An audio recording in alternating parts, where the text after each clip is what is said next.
बिस्मिल्लाहिर्रहमानिर्रहीम अस्सलाम वालेकुम रहमतुल्लाह। जी मैं हाफ़िज़ अलीशान। ये वीडियो जस्ट मैं जो है आप लोगों फ़ीमेल ग्रुप के लिए ही रिकॉर्ड कर रहा हूँ, तो सोचा आपके साथ कुछ चीज़ें शेयर की जाएँ। तो कुछ मेरे ज़हन के अंदर नज़रियात हैं, कुछ बातें हैं आप साथियों के साथ जो है शेयर करना चाहता हूँ। कि सबसे पहली बात ये है कि मेरा एक नज़रिया है कि मेल तो ख़ुद मुख्तार होते ही होते हैं, उसके साथ साथ आप जो फ़ीमेल हज़रात हैं आज के दौर में उनको भी ख़ुद मुख्तार होना चाहिए, उनको अपने पाँव के ऊपर खड़ा होना चाहिए। उसकी वजह क्या है, उसके पीछे लॉजिक क्या है, वो ये समझें कि देखिए एक लड़का है या एक लड़की है, एक मर्द है या एक औरत है। अगर हम उसका मुस्तकबिल देखें तो मुस्तकबिल में उसने एक जो औरत है उसने एक बीवी के रूप में चले जाना है, और जो एक मर्द है उसने ख़ावंद के रूप में चले जाना है।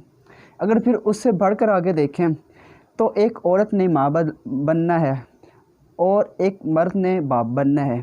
उससे बढ़कर आगे फिर देखें तो एक जो औरत होगी वो एक नानी भी बनेगी, एक दादी भी बनेगी, और जो एक मर्द होगा वो एक दादा भी बनेगा, वो एक नाना भी बनेगा। मुस्तकबिल ये है, ठीक है। अब मेरा नज़रिया पीछे ये है कि देखें एक लड़के और लड़की की आपस में शादी होनी ही होनी है। तो अब बात हमें ये कंफर्म नहीं कि इस दुनिया से पहले मियाँ ने जाना है या बीवी ने जाना है, हस्बैंड ने जाना है या वाइफ ने जाना है। देखें अगर एक मियाँ बीवी की शादी हुई, मुस्तकबिल में उनके बच्चे तो होने ही होने हैं, ठीक है। तो अगर खुदा न खास्ता अज़दवाजी लाइफ में बच्चे छोटे छोटे हैं, अगर या तो औरत को किसी वजह से डिवोर्स की नौबत पहुंच जाए या फिर उसका हस्बैंड इस दुनिया से चला जाए, दोनों सूरतों में औरत लावारिस हो जाती है। आजकल के हमारे हालात ऐसे हैं कि जब एक लड़की की शादी हो जाती है या एक लड़के की शादी हो जाती है, बहन भाई समझते हैं कि बस ये आज के बाद लावारिस है, ये ख़ुद अपना कमाएगा और ये ख़ुद अपना खाएगा। लेकिन अगर खुदा न खास्ता हस्बैंड की वफ़ात हो जाए तो अगर उस औरत के बच्चे हों तो वो एक फ़कीरों वाली ज़िंदगी गुजारती है। अगर इसके बरअक्स अगर उसका कहीं ना कहीं से उसका ज़रिया मुआश होगा, अगर वो अपने पाँव पे खड़ी होगी तो वो चाहे वो आगे किसी की हेल्प करे या ना करे, कम अज़ कम अपने बच्चों का तो पेट पालेगी ना। मुझे रोज़ाना की बुनियाद पर बेशुमार लड़कियों की कॉलें आती हैं और एक लफ़ाज़ जब मैं सुनता हूँ तो मेरी अकल दंग रह जाती है। अक्सर ख़वातीन की कॉल आती हैं कि सर मेरे 2 बच्चे हैं, 3 बच्चे हैं, 4 बच्चे हैं, मेरे हस्बैंड की वफ़ात हो गई या मुझे डिवोर्स की नौबत आ गई है, मैं अपने हस्बैंड से डिवोर्स ले लिया। दोनों सूरतों में अगर उस औरत के बच्चे हों, आप बताएं अगर वो ख़ुद मुख्तार नहीं होगी तो वो अपने बच्चों का कैसे पेट पालेगी। और सबसे बढ़कर मैं ये समझता हूँ कि जो मुअल्लिमात हैं, जो ख़वातीन दीनी लिहाज से आगे हैं, उनके अंदर कुछ टैलेंट हैं। मैं समझता हूँ अगर उनका हाथ ऐसे नहीं ना है, मतलब देने वालों में नहीं है, कम अज़ कम उनका हाथ ऐसे नहीं होना चाहिए। ये उलमा को ज़ेब ही नहीं देता वो किसी के आगे हाथ फैलाएं, चाहे मर्द है या औरत है। तो इसके लिए आपके अंदर जो टैलेंट है, जो स्किल है, जो एक्स्ट्राऑर्डिनरी स्किल है, आपके पास हिफ़्ज़ की सनद है, आप हाफिज़ा हैं। अंग्रेज़ कहता है, देखें गैर मुस्लिम इस चीज़ का इकरार कर रहा है कि अगर किसी शख्स ने कुरान पाक को हिफ़्ज़ कर लिया, अपनी गैर ज़ुबान किताब है, क्योंकि अरबी को तो हम जानने वाले नहीं हैं, हम उसको बग़ैर समझे इतनी मोटी किताब को, इतनी बड़े कलाम को हम याद कर सकते हैं। तो अंग्रेज़ कहता है उसके लिए दुनिया को कोई काम मुश्किल काम नहीं है। तो क्यों ना हो हम अपनी इस स्किल को ऑनलाइन फील्ड में लें। देखें कुरान टीचिंग के अलावा बेशुमार शोबे मौजूद हैं। जवेरिया सिद्दीक काम कर रही है। देखें मेरे ज़हन में एक बात आई, आप ऐसा करें कि आपने यूट्यूब पर जाकर लिखना है, अगर हो सका तो मैं आपको लिंक भी शेयर कर दूँगा। आपने यूट्यूब पर जाकर लिखना है इंटरव्यू ऑफ आयशा भट्ट। आयशा भट्ट एक एसपी हैं पंजाब पुलिस में या डॉल्फिन में हैं, ठीक है। बहरहाल वो एक फ़ोर्स के इदारे में काम कर रही हैं, एसपी हैं। उनका मैंने एक इंटरव्यू सुना, सुनने के बाद उस इंटरव्यू कम अज़ कम मैंने उस इंटरव्यू को 10 बार सुना होगा, आधे घंटे का इंटरव्यू है, ठीक है। उसने उस इंटरव्यू में एक बात कही, कहना कि जब मैं बचपन में थी, जब मैं छोटी थी, तो मेरे ज़हन में एक ख़्याल था, एक सोच थी, मेरा एक नज़रिया था कि यार हम जो ख़वातीन हैं, हम अपने या तो हस्बैंड के नाम से पहचानी जाती हैं, या तो अपने वालिद के नाम से पहचानी जाती हैं, या अपने भाई के नाम से पहचानी जाती हैं, या अगर मुस्तकबिल में देख लें तो अपने बेटों के नाम से पहचानी जाती हैं। हमारी ज़ाती खुद एक पहचान क्यों नहीं होती? उसने कहा कि मैं ऐसा काम करूँगी कि मेरे भाई जो होंगे या मेरे जो हस्बैंड होंगे, जब मेरे जो पेरेंट्स होंगे, वो मेरा नाम लेकर कहेंगे कि आयशा भट्ट मेरी बेटी है, और जो मेरा हस्बैंड होगा वो मेरा नाम लेकर कहेगा कि आयशा भट्ट मेरी बीवी है, और जो मेरे मुस्तकबिल में जो बच्चे होंगे वो मेरा नाम लेकर काम कहेंगे कि आयशा भट्ट मेरी वालिद हैं, ठीक है।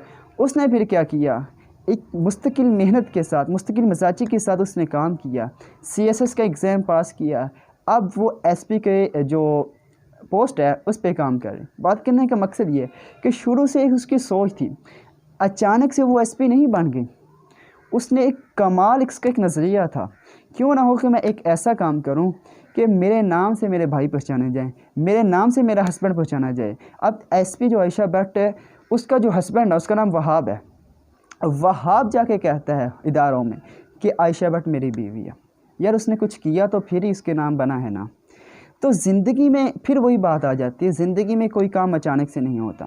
आप अभी से एक सोच बनाएं, आहिस्ता आहिस्ता आहिस्ता आहिस्ता चलते जाएं, कछुए की रफ़्तार पे चलें लेकिन मुस्तकिल मिजाजी के साथ चलें। खरगोश की तरह तेज़ रफ़्तार से ना चलें कि आप जो है एक दिन चलें, दूसरे दिन जो है आप सुस्ती और लापरवाही और काहली का मुजाहरा करें।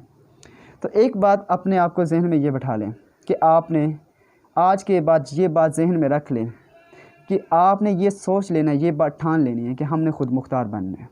लेकिन ये बात याद रखें कि जब आप ख़ुद मुख्तार बन जाएं, आपकी जब माहाना अर्निंग 20, 25, 30, 35, 40 हो जाए, तो इस बात को हमेशा जहन में रखना है कि आपकी शादी होनी है या आप शादीशुदा हैं।